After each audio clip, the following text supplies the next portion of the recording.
Welcome to Daily Records, and today's album is an 80s sort of hair metal album that a lot of fans that grew up in the 80s know and love this album. This is 1987's Whitesnake self-titled album. Now this album is really notable for the hits that were on here, particularly Still of the Night, Here I Go Again, and Is This Love were all three really big hits because the videos played almost non-stop on MTV and featured lead singer David Coverdale's girlfriend at the time, Tawny Katane, and she's all spread out on a Jaguar. This album was released in April of 1987, produced by Mike Stone. Now the interesting thing about this album, and I talk about it a little bit in one of my regular channel videos, and it concerns the recording of this album, which was David Coverdale, John Sykes on guitar and vocals, Neil Murray on bass, and Ainsley Dunbar on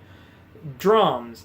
And what's interesting about it is that after the album was recorded, David Coverdale pretty much fired that band, and he put together a whole new band with all new members, Tommy Aldridge on drums, Adrian Vandenberg.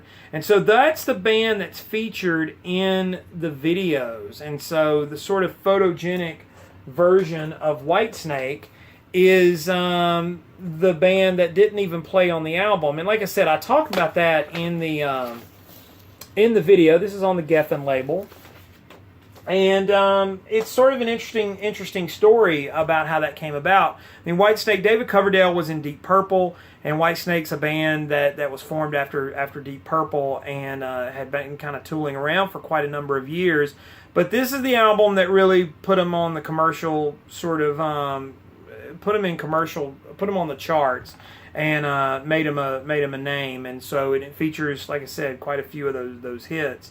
But and based on the videos, I know this album got reissued, I think, this past year, and sort of got the deluxe treatment.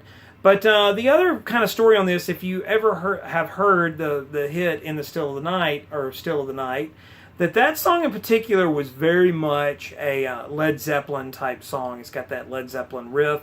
And from what I understand, Jimmy Page was quite amused because if you watch the video and in the bridge section, they take a violin bow and start using it on the guitar. But from what Robert Plant was very much insulted by David Coverdale and felt that Coverdale completely just ripped off everything that he had done and was really insulted by Whitesnake, which is interesting because later on, after a lot of false starts with Jimmy Page and Robert Plant working together again in some capacity, Coverdale was teamed up with Jimmy Page, and they did an album, Coverdale Page, which is quite well loved amongst Led Zeppelin and Jimmy Page fans.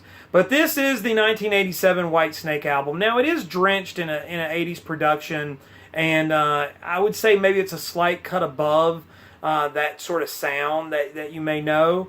But overall, the guitars are just really the sort of shining point on this album. John Sykes plays some really interesting stuff, and it kind of makes the album definitely better than a lot of the hair metal that was sort of around at that time.